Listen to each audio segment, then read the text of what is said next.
Зейнетақы өте төмен болады. Министр депутаттың ұсынысына жауап берді.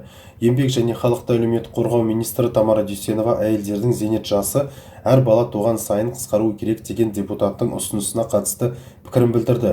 Естеріңізге сала кетсек, кеше мәжіліс депутаты Аманжан Жамалов әр туған бала үшін әйелдердің зейнет жасын 2 жылға қысқартуды ұсынған болатын. Тамара Дүйсенова бүгінгіде аналар зейнетке ерте шыға алатынын атап өтті.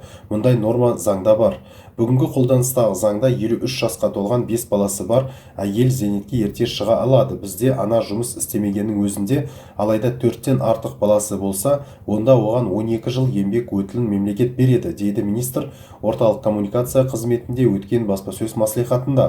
Алайда әйелдердің зейнет жасы әр бала туған сайын қысқарса, олар өте төмен зейнетақы алуы мүмкін, дейді Тамара Дүйсенова. Енді мәжіліс депутаты Аманжан Жамаловтың ұсынысына тоқталайын. Бүгінгіде елімізде зейнетақы еңбек өтілі мен табысына қарай есептеледі.